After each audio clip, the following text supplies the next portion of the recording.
வணக்கம் வணக்கம். வணக்கம் வணக்கம். புத்தாண்டு நல்வாழ்த்துக்கள். 2026 முதல் வீடியோ. 2025 நிறைய நடந்தது. 2026 ஃபர்ஸ்ட் டைம் நம்ம நடந்ததை கண்டினியூ தான் பண்றோம். இருந்தாலும் இது நாங்கள் முதல் எடுக்கிறதுனால சும்மா சொல்லிக்கிறோம். அவ்வளோ ஒன்றும் இல்லை, அதுல ஒன்றும் இல்லை, ஆல்ரெடி இருக்கிறது தான் பாசியா பண்ண போறோம். புதுசா எதுவும் கிடையாது. 2025 கொடுத்த அதே சப்போர்ட்டை 2026 எப்பயுமே எங்களுக்கு கொடுங்க. தேங்க்யூ. புரிஞ்சுக்கிட்டாங்க பாஸ். சவுண்ட் ரெக்கார்ட் ஆகுது இல்லை? ஸோ கடைசியாக 5Cs இமேஜ் சைஸ் பார்த்தோம். ஸோ இமேஜ் சைஸ் மாற்றுறதால எப்படி சப்ஜெக்டோட சைஸ் மாறுது, ஸோ அது மூலம் எப்படி கதை சொல்லலான்ற மாதிரி பார்த்தோம். ஸோ அடுத்து கேமரா ஆங்கிள் பற்றி பேசுறது 3D ரூலில். ஸோ கேமரா ஆங்கிள் நிறையா இருக்குது. ஒரு விஷயம் நடக்குது, அதை நம்ம நார்மலாக காட்டுறோம் அப்படின்னா சும்மா பேச வச்சு கேமரா வச்சு அதை காட்டிட்டு போயிடலாம். ஆனால் சினிமான்றது ட்ராமா கிடையாது. ட்ராமால தான் அப்படியே உட்காந்து நடக்கிறது அப்படியே பார்ப்போம். பட் சினிமாவுக்கு என்ன பவர் இருக்குது அப்படின்னா, நம்ம கேமராவை எங்கே வேணால் வச்சு ஒரு சப்ஜெக்டோட டைமென்ஷனை எப்படி வேணால் கேப்சர் பண்ணலாம். ஸோ பேசிக்கான கேமரா ஆங்கிள் ஒரு எடுத்து அதுல எமோஷனை எப்படி கன்வே பண்ண போறோம் இன்டைரக்டா. ஸோ அந்த பிளே நடக்குது, அந்த பிளேயோட எமோஷன் இருக்கு, அதை நம்ம கேமரா ஆங்கிள் யூஸ் பண்றதால மட்டும் அது எப்படி எலிவேட் ஆகுதுன்றத நீங்க பார்க்க போறோம்.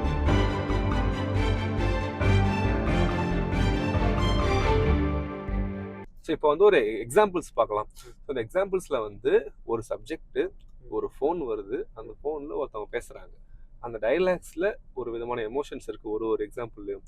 ஸோ அந்த சப்ஜெக்ட் அப்படியே வச்சுட்டு ஃபோனையும் வச்சுட்டு இந்த கேமரா ஆங்கிளை மட்டும் மாற்றுறதால இந்த எமோஷனை நம்ம எப்படி எலிவேட் பண்ணுற ஆங்கிளை யூஸ் பண்ணி அப்படின்ற மாதிரி அடுத்தடுத்து பார்க்கலாம். நம்ம ஆல்ரெடி பேசின மாதிரியே பண்ணிக்கலாம். ஓகே தானே செஞ்சு உங்களுக்கு? Okay sir.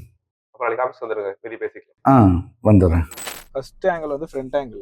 ஃப்ரண்ட் ஆங்கிளோட பர்பஸே என்ன அப்படின்னா, ஒரு கேரக்டருக்கு ஒரு இன்ஃபர்மேஷன் கிடைக்குது. அது ஹாப்பியான இன்ஃபர்மேஷனோ சேடான இன்ஃபர்மேஷனோ எதாக இருந்தாலும் ஆடியன்ஸ்க்கு அந்த எமோஷனை அப்படியே கடத்துறதுக்காக அந்த ஆங்கிள் யூஸ் பண்ணுவாங்க. அவன் சந்தோஷமா இருக்கானா அந்த ஃபுல் ஆங்கிள்லையுமே அவன் சந்தோஷமா இருக்கான்றது அழகாக அவன் ஃபேஸ்ல எமோஷனலாக ஆடியன்ஸ் கடத்திடுவாங்க.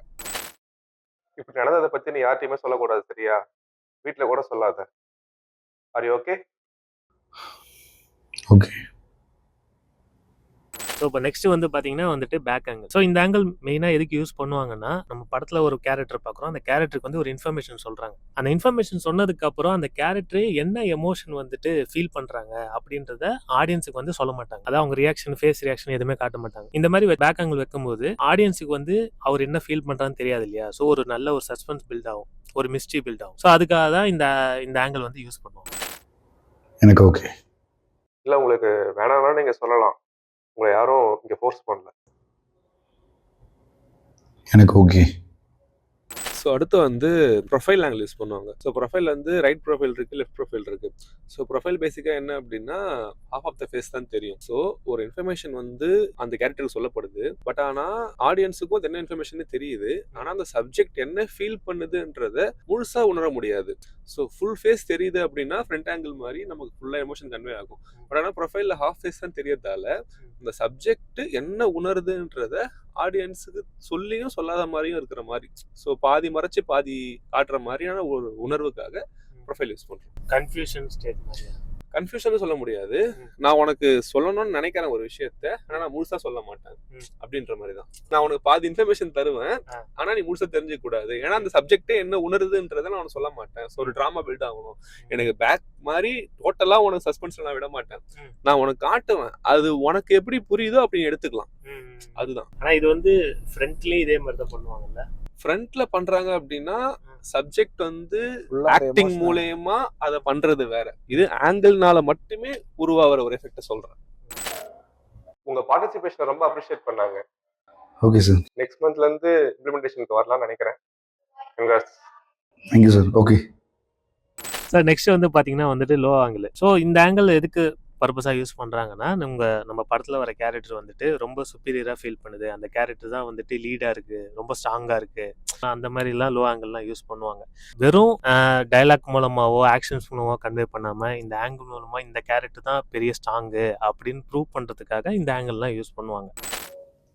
இந்த டெசிஷன் ஆல்ரெடி முன்னதாகவே எடுத்தது சார். என்னால் எதுவுமே பண்ண முடியாது. I am very sorry. Okay sir. இப்போ நெக்ஸ்ட் பார்த்தீங்கன்னா ஹை ஆங்கிளோட பர்பஸே என்னன்னு பார்த்தீங்கன்னா, அந்த கேரக்டர் ரொம்ப லோவாக இன்ஃபீரியராக ஃபீல் பண்ணுற மாதிரி காமிக்கிறது தான் அதோட பர்பஸே.